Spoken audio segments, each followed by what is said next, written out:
To view a lottery list as a super admin, you'll go to the lottery module.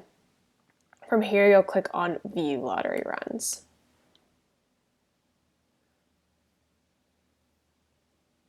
You'll be able to see all of the schools that a lottery has been run on.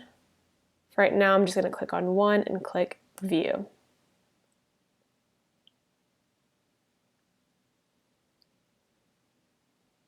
This will show you the school's lottery list. You'll see that there's a selected list, a waiting list. You'll also see the number of seats that they had and their cutoff number. So 2 seats assigned out of 2 seats.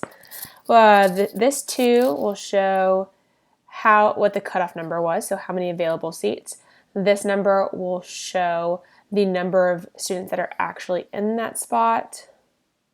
So if I scroll down, I'll see that there were 2 seats, but 4 seats were actually placed because of the guaranteed priority for these students. And then you can see at the bottom here, you'll have 3 seats total, but only 1 was assigned. You can see that if they have a mail icon, they received their lottery email on their placement. You'll see a acceptance icon or a column. If they have accepted or declined, you'll be able to see that here. If declined, it'll show as a red X.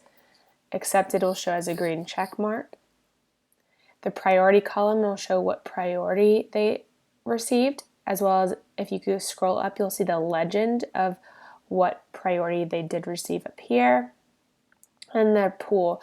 Pool just means that they were run in the first lottery. Say if you were running multiple lotteries, like the second lottery, you'll see pool 2, and so on and so forth. You can also easily jump to any grade that you want. So if I want to jump to grade 4, I can click on that, automatically get there. Especially, this is helpful if you have a long selected or waiting list, to easily just click to that. If you want to move students on a lottery list, all you need to do is click on their number. So for this student, I'm clicking on 1. I can move them to the selected list, or if there's a longer waiting list, I can move them to a specific position on a waiting list.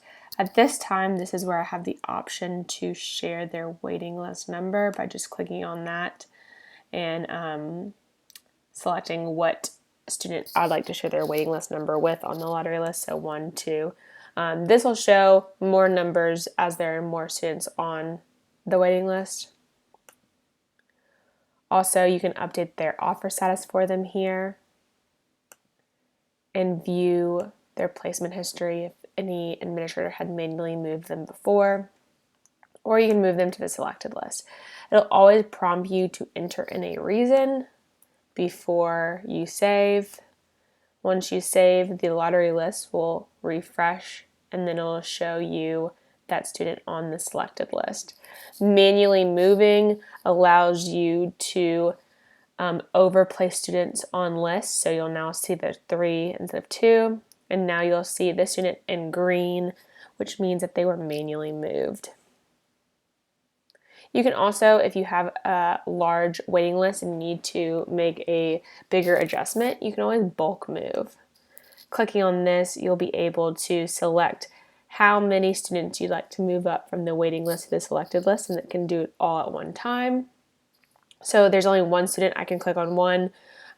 If there's multiple, I can add any number there.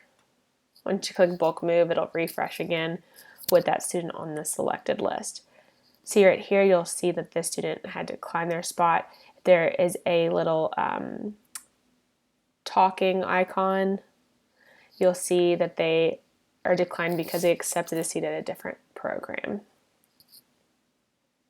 You can also download the school's lottery list by clicking on Download List.